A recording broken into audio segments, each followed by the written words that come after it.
साबुदाणाની ખીચડીની recipe બતાવીશ। મેં 1 વાટકી સાબુદાણા લીધા હતા અને મેં 2-2.5 કલાક માટે પલાળી રાખ્યા હતા। 2-2.5 કલાક પછી મેં આવી રીતે કોરા કરવા માટે આવી રીતે ચાળણીમાં ભર્યા છે। જો કેટલા ફૂલ્યા અને કેવા સરસ થયા છે। તો હજી અડધો કલાક માટે હું આને રહેવા દઈશ, જેથી કરીને આપણા સાબુદાણા જે બનાવીએ છીએ ખીચડી એકદમ છૂટી ને એવી બનશે। તો હજી હું આને અડધો કલાક માટે ચાળણીમાં જ રાખીશું, જેથી કરીને સાબુદાણા એકદમ છૂટા છૂટા થાય। તો આને હું થોડીક વાર રહેવા દઈશ। સાબુદાણાની ખીચડીમાં આપણે બટાકા પણ એડ કરીશું। તો મેં અહીંયા 4 બટાકા બાફીને છાલ કાઢીને રહેવા દીધા છે। હવે હું આને ઝીણા કટકા પણ કરી દઈશ।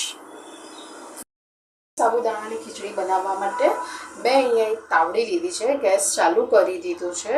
જો તમારે ઘી વાપરવું હોય તો પણ તમે ઘી વાપરી શકો છો, પણ હું તેલ યુઝ કરી રહી છું। તો 1 ચમચી જેટલું હું તેલ યુઝ કરું છું। આમાં 1 ચમચી જેટલું આપણે જીરું એડ કરીશું। કેટલા ખીચડીમાં ઘી પણ એડ કરતા હોય છે। તો અહીંયા 1 ચમચી જેટલું જીરું લઉં છું। જીરું થઈ ગયું છે તો હું આમાં થોડુંક લીમડો એડ કરી દઈશ। અહીંયા મેં શેકેલી જે મોડી શીંગ આવે છે ને, એના મેં ફોતરા કાઢીને મિક્સરમાં અધકચરી કરી છે। 3 ચમચી જેટલું છે તો એ એડ કરી દઈશ।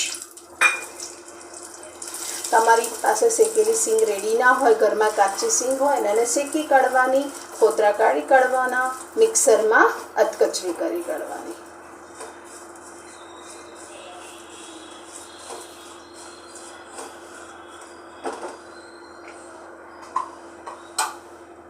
અહીંયા હું કોથમીર, આદુ અને મરચાં એને મેં મરચાં કટરમાં ચોપ કરી દીધા છે। તો 2 થી 3 ચમચી હું એડ કરીશ। તમે તમારા ટેસ્ટ પ્રમાણે વધારે ઓછું કરી શકો છો।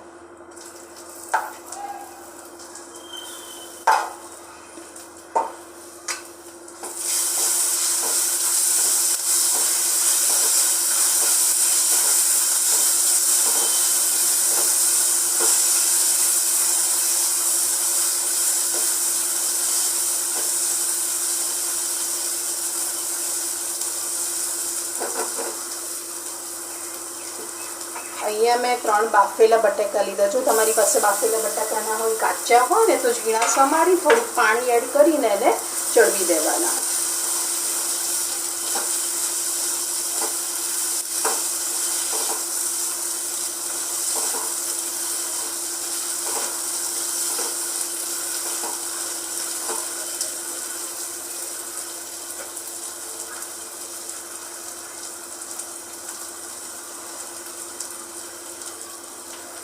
આજે હું આમાં સિંધવ નમક એડ કરીશ। તો અડધી ચમચી જેટલું જ એડ કરું છું। તમારે સાદું મીઠું એડ કરવું હોય, તમે ખાતા હોય તો તમે એડ કરી શકો છો। ફરાળમાં આપણે સિંધવ નમક જ આમ તો એડ કરતા હોઈએ છીએ।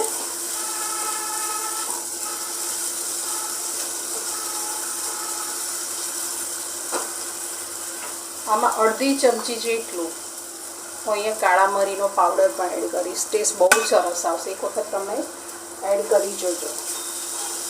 મારી રીતે એક વખત ચોક્કસથી તમે સાબુદાણાની ખીચડી બનાવજો અને મને જરૂરથી કહેજો કે તમને મારી આ રેસીપી કેવી લાગે છે। જો સારી લાગતી હોય તો લાઈક કરો, કોમેન્ટ કરો, સબસ્ક્રાઈબ કરો। આમાં હું અડધું લીંબુ પણ એડ કરીશ। તમે જો ખાંડ ખાતા હોય ને તો તમે એડ કરી શકો છો, ન તો સ્કીપ કરી દેવાની। હું આમાં 2 ચમચી જેટલી ખાંડ પણ એડ કરીશ। તો અમે તો ખાઈએ છીએ એટલા માટે, કેટલા લોકો ખાંડ નથી ખાતા હોતા। પણ સાબુદાણાની ખીચડીમાં જો ખાંડ હોય, ખટમીઠી ખીચડી બને તો બહુ સરસ લાગે।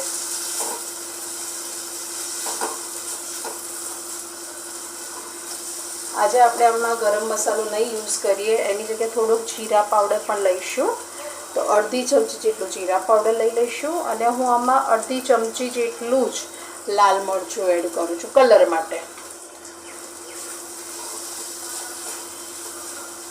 તમારે એડ કરવું હોય તો તમે કરી શકો, ન તો સ્કીપ કરી દેવાનું। હવે આની અંદર આપણે સાબુદાણા પણ એડ કરી દઈશું। બધા મસાલા ભળી ગયા છે બટાકાની સાથે। તો આની અંદર સાબુદાણા પણ એડ કરી દઈશું. બધા સાબુદાણા અંદર એડ કરી દઈશ. જો કેવા છૂટા છૂટા થયા છે, જોયા તમે. હવે આને આપણે સીજવી દઈશું.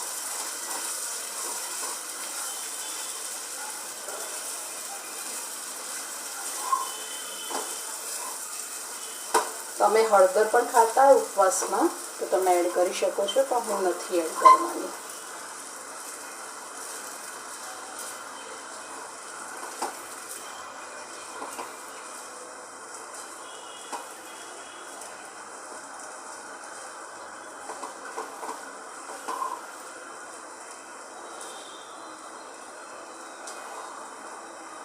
હવે આને ઢાંકીને સીજવા દઈશું.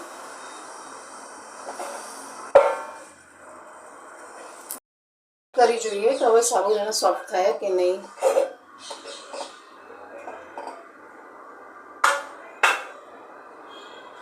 એક દાણો હોય તો દબાઈને જોવાનો. જો સોફ્ટ થઈ ગયો છે એટલે કે સાબુદાણા હવે આપણા ચડી ગયા છે. તો હું ગેસ બંધ કરી દઈશ અને એક બાઉલમાં કાઢી લઈશ. કેવી સરસ થઈ છે સાબુદાણા ખીચડી.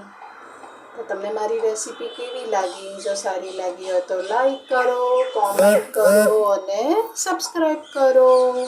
તો હું આને એક પ્લેટમાં કાઢી લઈશ. સાબુદાણાની ખીચડી મેં એક પ્લેટમાં કાઢી લીધી છે. જો કેવી સરસ છૂટી ને એવી કેવી મસ્ત બની છે. જોઈ તમે, સરસ થઈ છે ને, એકદમ છૂટી છૂટી ને એવી, જરાય ચોંટી નથી. જોઈ તમે, જો કેવા છૂટી થઈ છે. તો તમને મારી આ રેસીપી કેવી લાગી? જો સારી લાગી હોય તો લાઈક કરજો, કોમેન્ટ કરજો, સબસ્ક્રાઈબ કરજો. કોમેન્ટ તો તમે કોઈ કરતું જ નથી. કોમેન્ટ તો ફ્રી છે, લાઈક બી ફ્રી છે. અને ઉપરથી હું થોડી કોથમીરથી ગાર્નિશ કરીશ. તમે એક વખત ચોક્કસથી મારી આ રેસીપી બનાવીને જોજો અને મને કહેજો કે હું કેવી રેસીપી બનાવું છું.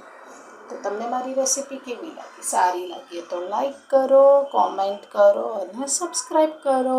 Thank you for watching.